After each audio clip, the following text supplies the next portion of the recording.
Bismillahirrahmanirrahim. Assalamualaikum warahmatullahi wabarakatuh, dan selamat pagi ya buat mahasiswa dan mahasiswi yang telah menyimak video pembelajaran tentang kimia analisis. Kita masuk ke bab pertemuan terakhir, yaitu tentang pengenalan metode analisis kimia. Nah, di dalam analisis kimia nanti ya, atau di pengenalan kita ya, hanya sebatas pengenalan tentang kimia analisis di sini nanti di kimia analisis itu sendiri ya. Nanti di kimia analisis itu nanti dibagi menjadi dua. Ada yang dikatakan kimia analisis kuantitatif, ada analisis kualitatif ya, dimana keduanya ini dipakai ya selama ini ya untuk melakukan ya analisis ya, dimana analisis kualitatif itu suatu analisis yang identik dengan mengidentifikasi pada awal, atau dulu dikenal dengan screening kimia atau screening awal ya, dalam melakukan tahap berikutnya, yaitu dalam analisis kuantitatif. Nah, di dalam analisis kualitatif ini ya, kita ingin ya mengetahui apakah suatu sampel itu mengandung atau tidak senyawa tersebut. Nah, ini yang sering dilakukan biasanya untuk analisis kualitatif itu analisis yang cepat ya, untuk mengidentifikasi pada tahap awal di situ. Yaitu misalnya ya pada analisis penggunaan narkoba ya, pada obat-obat terlarang gitu ya, tahap awal misalnya dari sampel urin itu ya dianalisis ya, muncul iya atau tidak ya. Atau juga yang sekarang ya pada COVID gitu ya, dengan swab antigen, itu termasuk analisis kualitatif ya. Kita tidak mengetahui ya berapa jumlah senyawanya, tetapi dia identik ada senyawa tersebut ya. Atau tadi misalnya virus dan lain-lain ya. Jadi kayak rapid ya, tes rapid yang cepat itu biasanya adalah analisis kualitatif. Nah, ini yang sering dilakukan ya, untuk memperoleh hasil analisis yang cepat ya, efisien dan efektif di situ. Sehingga nanti kedepannya setelah analisis kualitatif tadi berjalan ya, dan untuk mengetahui kadarnya berapa persen dan lain-lain ya, nah ini termasuk analisis kuantitatif. Jadi analisis kuantitatif itu bisa digunakan ya untuk menghitung jumlah kadar atau konsentrasi senyawa tadi di dalam, misalnya dalam obat ya, atau di dalam darah dan lain-lain. Nah, itu bisa diukur di situ. Sedangkan kualitatif tidak bisa, hanya mengatakan dia ada atau tidak, iya atau tidak ya, positif atau negatif di situ. Nah, ini yang untuk analisis kualitatif. Tapi yang untuk kuantitatif, di samping dia bisa mengatakan bahwa sampel itu mengandung ya atau tidak ya, tetapi dia juga bisa menghitung kadarnya. Tetapi juga di sini harus diingatkan gitu ya, biasanya untuk analisis kualitatif di situ ya, itu membutuhkan biaya analisis yang lebih besar ya dibandingkan dengan analisis kualitatif. Makanya kadang orang melakukan suatu analisis kuantitatif, di awalnya dilakukan analisis kualitatif terlebih dahulu, apakah benar-benar dia mengandung senyawa tersebut. Nah, kalau dia benar-benar mengandung senyawa tersebut, baru dilanjutkan untuk menghitung kadarnya ya, biasanya untuk sampel-sampel tertentu ya.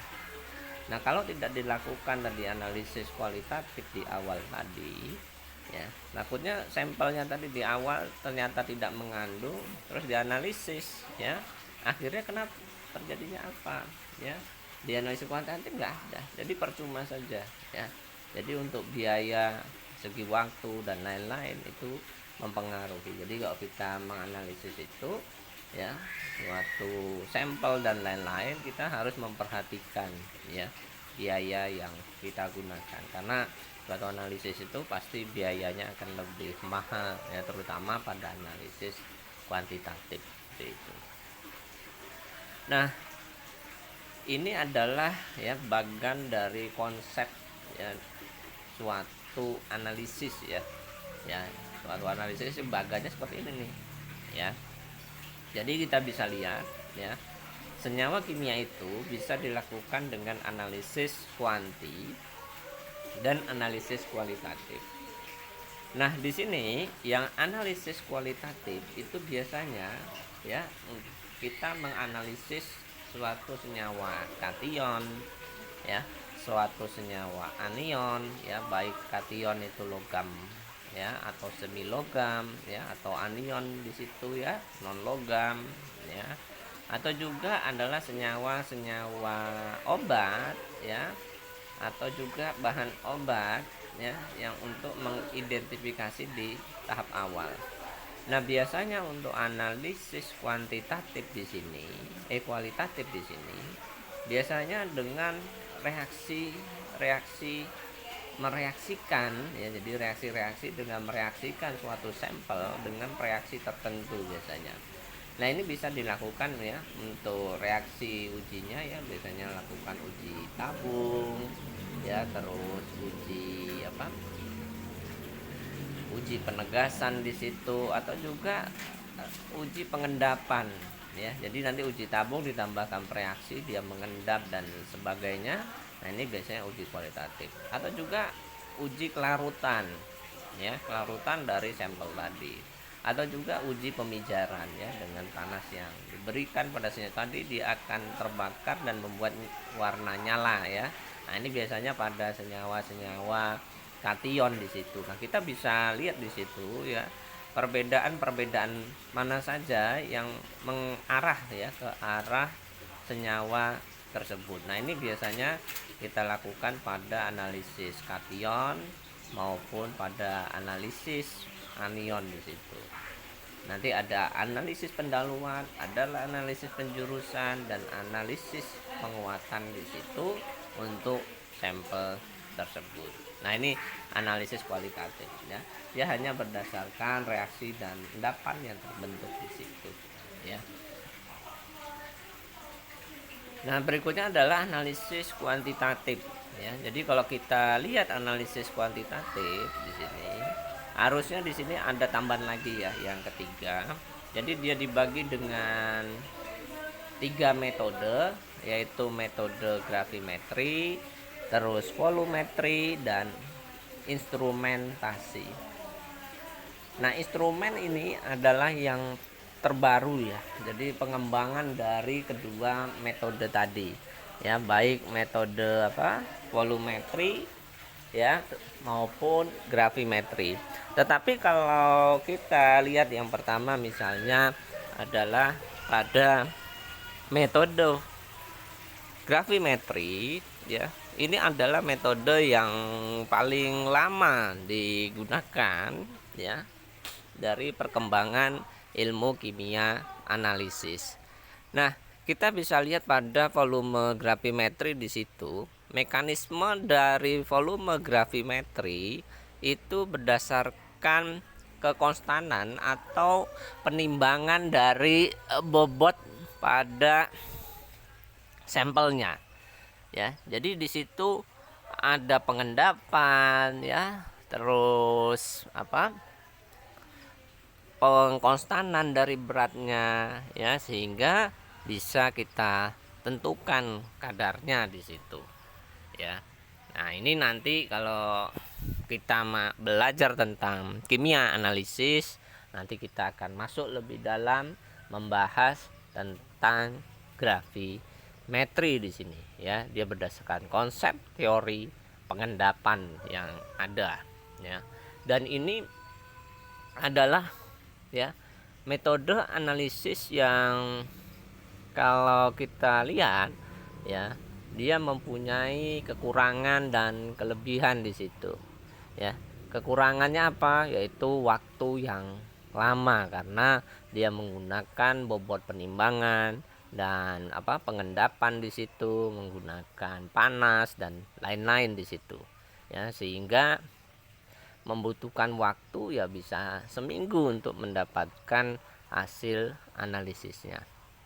Terus yang kedua, kekurangan berikutnya ya kita bisa lihat di grafimetri di situ, yaitu terlalu banyak tahapan atau proses-proses ya dalam melakukan suatu analisis di situ. Karena tahapan proses yang sangat panjang itu terjadi, itu mengakibatkan banyak faktor kesalahan di situ ya. Jadi kalau kita melakukan suatu analisis ya, buatlah langkah atau proses analisis tadi atau preparasi tadi dengan sekecil mungkin tahapan yang terjadi. Nah, kalau tahapannya terlalu besar gitu ya, terlalu banyak ya, setiap tahapan itu pasti nanti menyumbang faktor kesalahan dalam pengukuran dan lain-lain, sehingga nanti menyebabkan kadar yang diperoleh itu akan mempunyai rentang faktor kesalahan yang besar. Nah, ini nanti yang harus kita terima ya, faktor kesalahan ini yang akan membuat nanti tingkat akurasi gitu ya dalam suatu analisis menjadi tidak memenuhi syarat ya. Jadi itu yang harus diperhatikan. Terus kekurangan berikutnya apa ya? Ya, untuk grafimetri biasanya untuk kadar-kadar yang tidak terlalu kecil gitu ya. Jadi kadar yang besar yang bisa dianalisis. Tapi kalau dia punya kadar yang kecil di situ, nah itu akan berpengaruh. Nah, untuk kadar-kadar yang tadi ya, yang besar itu bisa dilakukan grafimetri. Tapi yang kecil misalnya sampai ppm, ppb itu tidak bisa diukur menggunakan metode grafimetri.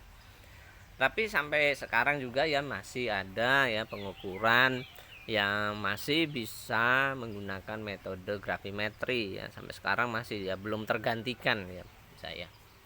Seperti pengukuran pada kadar abu ya, terus kadar abu total, kadar abu larut asam, tidak larut asam ya, itu juga menggunakan metode grafimetri.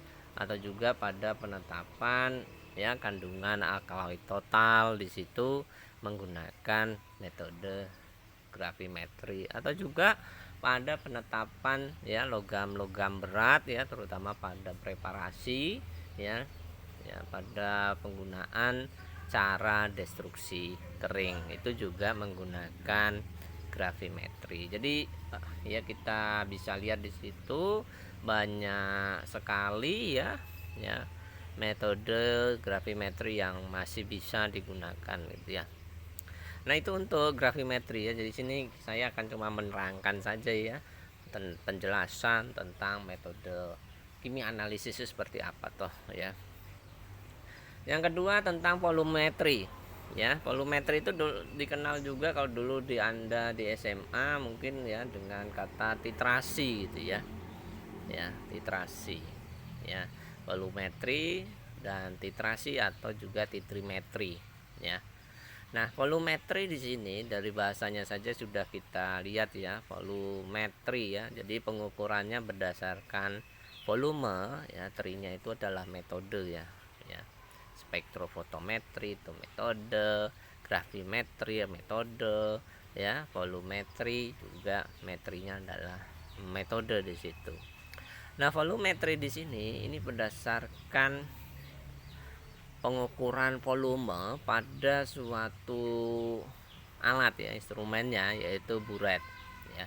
Jadi buret ini ya nanti bermacam-macam ukurannya ya, ada yang 10 mili, 25, ada yang 50 mili. tergantung dari tingkat akurasi yang akan digunakan ya. Biasanya batasnya sampai minus ya, Bapak kurang dari antara 70 sampai 30% yang diperbolehkan di situ.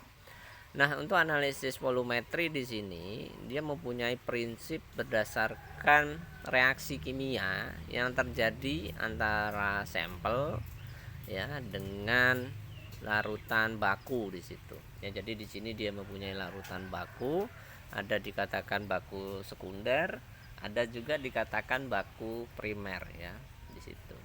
Dan sampelnya itu disebut titrat ya, titrat ya. Larutan bakunya kadang disebut titran ya. Nah, prinsip dari reaksi yang terjadi tadi itu berbagai macam yang ada di situ. Ya, yang pertama kita bisa lihat di situ ya, prinsip reaksi asam basa atau asidi alkali, sehingga penamaannya nanti titrasi asidi alkalimetri. Jadi yang terjadi di situ ya adalah titrasi asam basa. Ya, berarti di situ ya terjadi reaksi antara asam dan basa. Ya, di sini mungkin asamnya bisa asam kuat, basanya biasa basa kuat atau sebaliknya di situ. Nah, kalau dikatakan ya ada titrasi asidi alkalimetri, berarti di situ larutan titrannya atau larutan baku sekundernya adalah suatu asam dan sampelnya suatu basa. Ya, asam di sini bisa HCl ya, asam klorida, dan misalnya asam nitrat, bisa juga asam sulfat ya. Jadi asam-asam yang kuat di situ. Ya, sehingga nanti dia terjadi reaksi netralisasi atau reaksi penggaraman yang membuat tadi ya terjadinya ya untuk alkalimetri mungkin di situ ya terjadinya kenaikan pH ya. Tetapi untuk asidimetri terjadi penurunan pH mendekati pH normal, yaitu pH 7 ya. Jadi kalau kita lihat kan pH itu kan ada 14 ya. 1 sampai 6 basa, 7 netral, 8 sampai 14 1 sampai 6 maaf ya, sampai 1 sampai 6 asam ya, 7 basa, 7 netral ya, 8 sampai 14 adalah asam di situ. Nah, itu yang bisa kita lihat ya. Jadi prinsipnya di situ, dan ada suatu indikator warna yang digunakan ya. Jadi indikator itu nanti ada indikator dalam, ada indikator luar di situ yang digunakan. Nah, indikator dalam di situ ya biasanya dari ya senyawa tadi yang diberikan indikator ya. Dari indikator dari senyawa tadi bisa mereduksi, contohnya ya, dia bisa mereduksi ya warna yang terdapat pada sampel tadi. Tetapi kalau indikator luar yaitu suatu indikator yang ditambahkan dari luar ya, ada penambahan indikator di situ. Misalnya pada titrasi asam basa ya menggunakan indikator PP atau phenolphthalein atau juga merah metil di situ. Nah, ini bisa kita lakukan. Nah, misalnya tadi ya kita kembali lagi ke asidi ya. Nah, kalau asidimetri berarti nanti larutan bakunya itu adalah suatu asam tadi ya. Sampelnya adalah basa dan dia akan bereaksi antara sampel dan titran atau titrat dengan titran ya, basa dan asam tadi, sehingga terjadi ya penambahan basa yang terus menerus itu akan meningkatkan nilai pH pada sampel tadi yang bersifat asam ya. Ya, sehingga dia nanti akan bersifat netral kayak gitu ya. Nah, sampai netralnya tadi ya, perubahan tadi indikator yang diberikan tadi, misalnya indikator PP di situ ya, dia akan berubah warna apabila ya dari kondisi pH yang rendah atau pH yang asam ke pH yang basa, itu dari tidak berwarna menjadi berwarna merah muda. Ya, prinsipnya seperti itu. Ya. Atau sebaliknya ya, dari yang basah ya, misalnya pada alkalimetri sampel asidimetri ya, nah itu berubah dari basah menjadi asam. Nah, itu terjadi perubahan warna, mungkin dari warna ya merah muda ya atau ungu di situ menjadi tidak berwarna. Nah, itu adalah titik akhir titrasi ya, jadi titik ekivalennya, jadi kesetimbangan reaksinya. Nah ini nanti ya kita belajar di situ ya, di kimia analisis. Jadi ini hanya pengenalan saja, jadi Anda paham oh ini ya. Jadi konsep di sini ya, konsep dalam suatu kimia analisis itu ada analisis kualitatif, ada analisis kuantitatif ya. Dimana analisis tadi kualitatif itu berdasarkan ya identifikasi awal ya untuk suatu sampel ya, dia ada atau tidak. Sedangkan analisis kuantitatif ya untuk menghitung kadar dari suatu senyawa tadi ya. Tidak hanya kadar saja, tetapi kalau dia ada kadar berarti memang ada senyawanya tersebut tadi ya. Nah volumetri tadi ya, selain kita kembali lagi yaitu tentang asidi dan alkalimetri. Terus ada juga argentometri ya. Argentometri dari namanya saja kita sudah kelihatan ya, sudah jelas itu yaitu dari reaksi adanya perak ya. Di sini reaksi yang terjadi adalah reaksi pengendapan ya, di mana reaksi pengendapan di sini ya. Nah, di sini yaitu menganalisis suatu ion halida dengan suatu perak nitrat ya. Jadi di sini larutan bakunya adalah perak nitrat ya, argento nitrat ya, sehingga senyawa apa yang bisa bereaksi dengan argento nitrat membentuk endapan, yaitu senyawa ion halogen ya atau F halida di situ ya. Contohnya adalah F, Cl, Br dan I ya. Kalau kita mau menganalisis ya senyawa tadi misalnya pada KCl ya, NaCl ya, NaBr ya. Nah, ini bisa kita analisis pakai titrasi argentometri ya. Nah, karena tadi dia adalah senyawa yang mengandung ion halida, di mana ion halida tadi apabila bereaksi dengan suatu kation, ya halida kan anion ya, kation di sini yaitu Ag ya, membentuk suatu endapan ya, endapan putih merah ya, ada endapan kuning juga ya. Kalau Cl dia menjadi endapan putih membentuk AgCl ya, kalau AgI dia membentuk endapan putih kuning ya. Terus juga nanti membentuk AgBr ya di situ. Yang berikutnya adalah oksidimetri. Ya, oksidimetri di sini ya titrasi berdasarkan reaksi oksidasi dan reduksi ya. Jadi di sini bisa terjadi ya reaksi karena kenaikan bilangan oksidasi atau juga penurunan bilangan oksidasi. Nah, kenaikan bilangan oksidasi itu yang sering disebut reaksi oksidasi. Sedangkan ya terjadi penurunan bilangan oksidasi itu disebut reaksi reduksi ya. Ya, dimana misalnya ya untuk sampel di situ ya bisa vitamin C atau juga KMNO4 ya, dimana MNO4 2 amin akan melepaskan satu elektron di situ, atau juga Fe ya, Fe2+ ya, dia akan melepaskan satu elektron menjadi Fe3+ dan seterusnya. Itu adalah contoh reaksi oksidimetri. Biasanya larutan titran yang digunakan ialah iodium ya, I2 atau juga kalium permanganat di situ. Nah, yang perlu diperhatikan pada reaksi oksidasi di sini, karena dia terjadi oksidasi, biasanya untuk penggunaan alat tadi ya itu harus kedap ya, harus terlindung dari cahaya ya, sehingga tidak ada gangguan ya selain proses oksidasi oleh reaksinya tadi ya, tidak ada gangguan dari cahaya ya. Jadi nanti berpengaruh cahaya tersebut ya, jadi harus diperhatikan di situ. Terus ada juga kompleksometri ya. Di sini berdasarkan reaksi kompleks yang ada ya.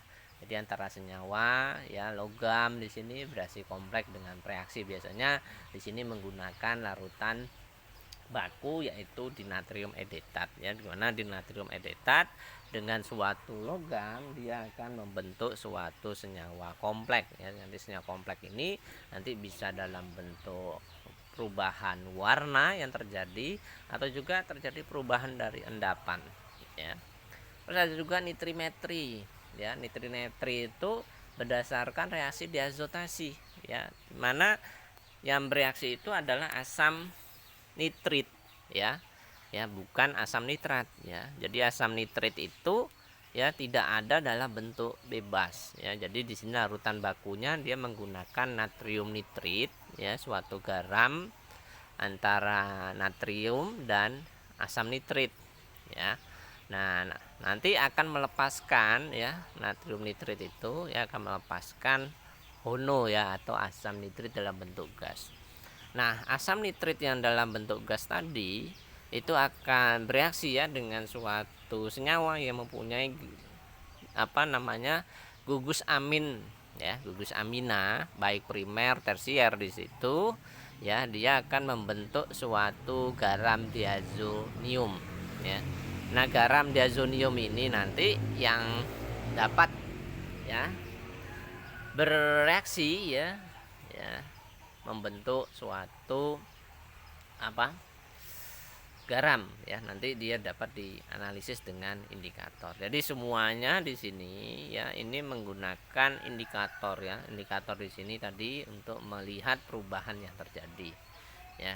Kecuali kalau dia mempunyai indikator dalam sendiri ya dari larutan baku tersebut. Nah, kita bisa melihat ya pada volumetri di sini ya, faktor-faktor apa saja yang ada di situ ya, parameternya yang ada yaitu larutan baku di situ ya, ada baku primer, ada baku sekunder ya. Terus ada reaksi, terus ada ekivalen di situ ya, dari persamaan reaksi yang ada untuk menghitung kadarnya. Terus ada titik ekivalen atau titik akhir titrasi tadi perubahan warna ya, atau titik akhir titrasi kita berhenti di situ ya, kita catat volumenya. Yang berikutnya adalah indikator dan titik akhir ya, terus diperoleh kadarnya.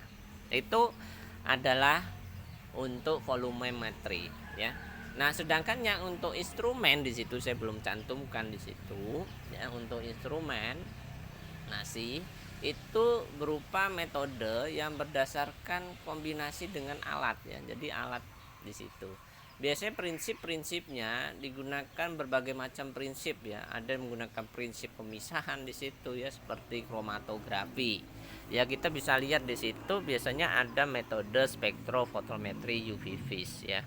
Nah, ini dia mengukur sampel berdasarkan panjang gelombang setiap sampel ya, karena tiap sampel itu mempunyai gugus auxokrom dan gugus kromofor ya. Kalau sampel itu mempunyai gugus auxokrom dan kromofor ya, kemungkinan dengan panjang gelombang UV dan visible dia akan bisa dibaca gitu ya, sampel tersebut ya.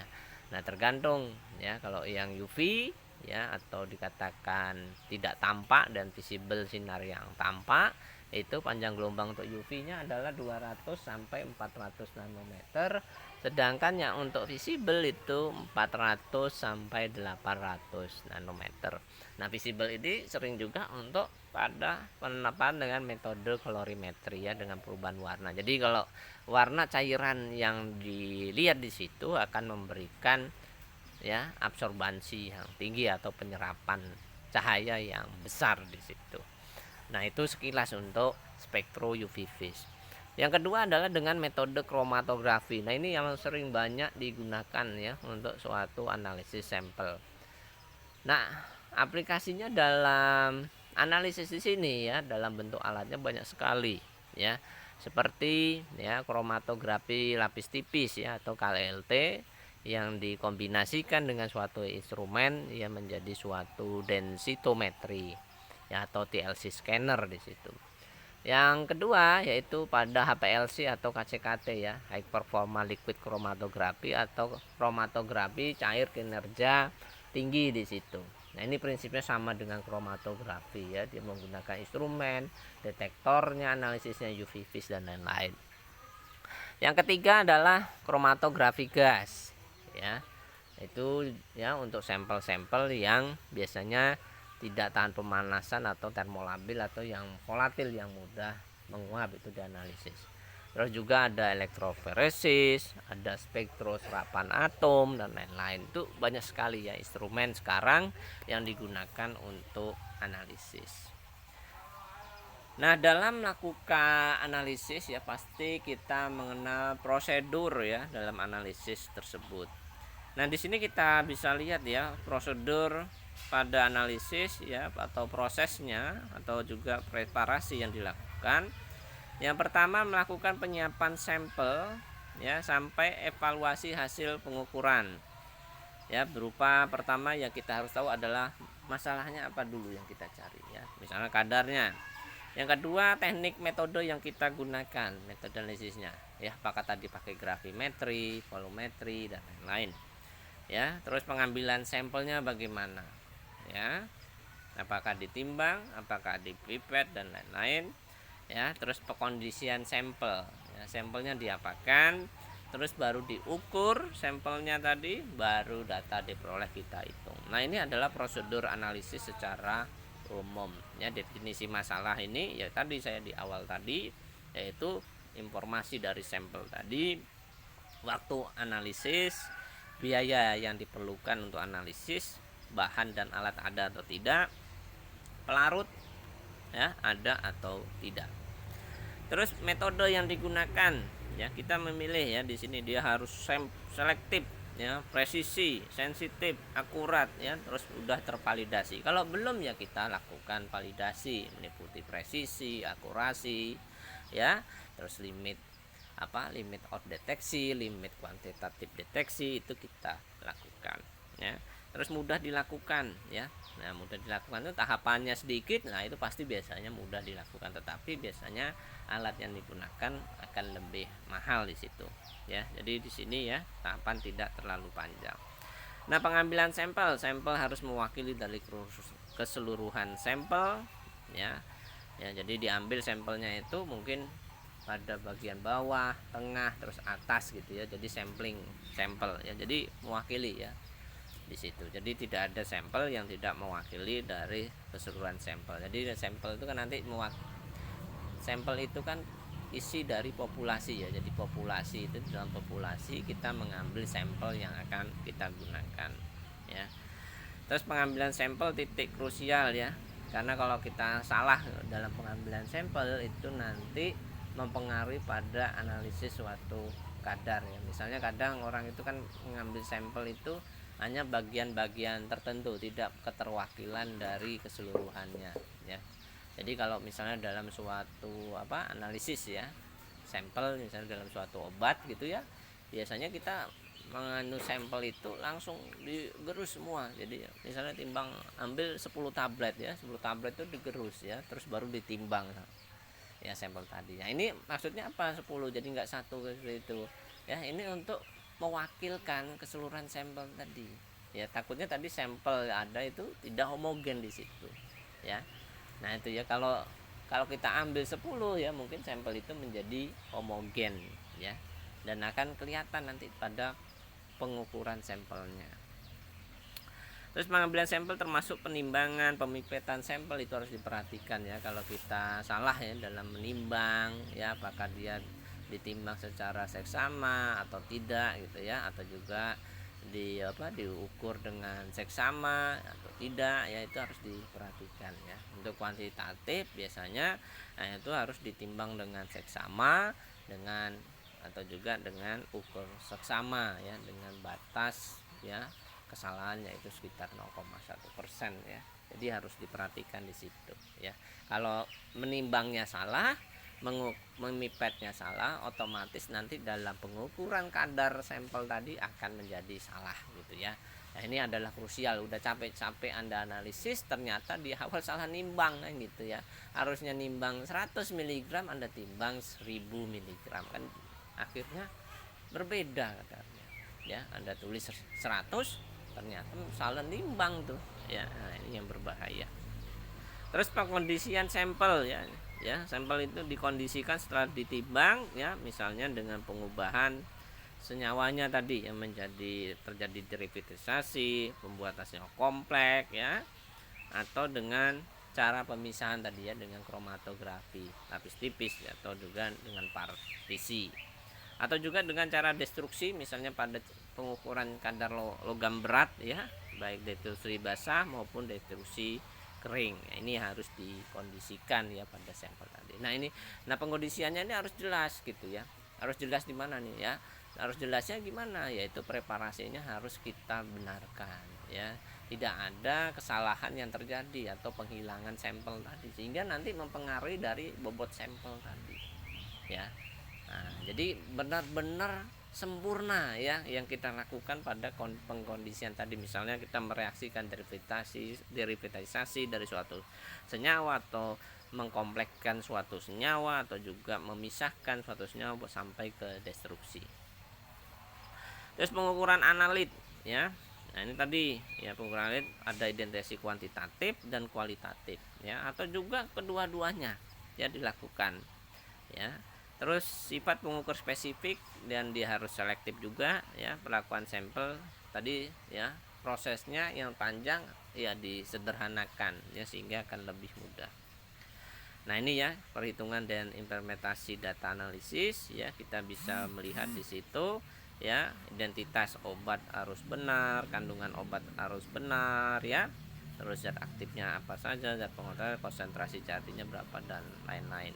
Nah, ini teknik analisis tadi ya, ada gravimetri, titrimetri ya, spektrofotometri serapan atom, spektrofotometri massa, kromato, elektrofolisis ya, analisis termal dan elektrokimia ya. Metode analisis di sini harus memenuhi syarat, yaitu ada 3 syarat yang utama, yaitu peka ya atau sensitif ya, dimana senyawa yang kadarnya sedikit masih bisa dianalisis, tepat atau presisi ya, hasil yang sama atau yang tepat ya, dimana dibaca berulang-ulang dia tetap sama atau presisi, teliti, nilai rata-rata yang sangat dekat dengan nilai sebenarnya. Jadi kalau kita rata-rata nih ya, setiap pengulangan tadi itu nilainya sama dengan hasil yang sebenarnya ya.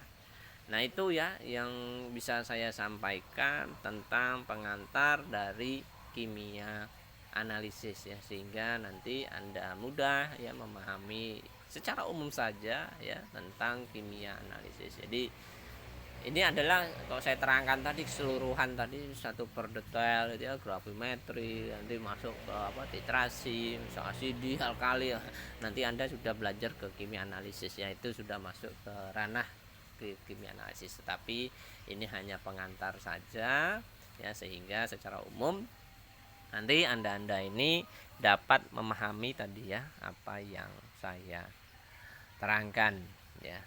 Nah, itu yang bisa saya sampaikan ya untuk perkuliahan kimia farmasi dasar ya. Nanti silakan dari materi ini ya Anda resume seperti biasa, terus Anda link masukkan, di upload di GC. Maksudnya apa ya?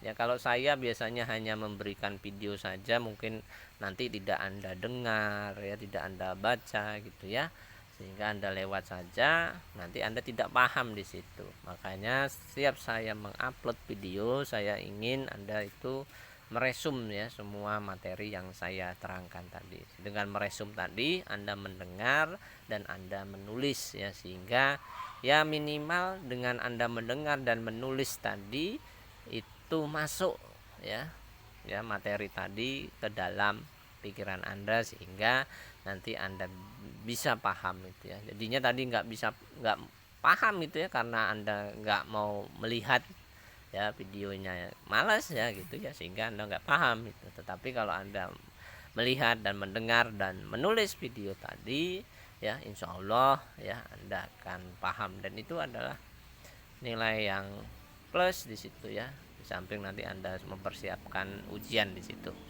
Nah, itu saja yang bisa saya sampaikan untuk materi pengenalan tentang kimia analisis. Ya, terima kasih atas waktunya ya.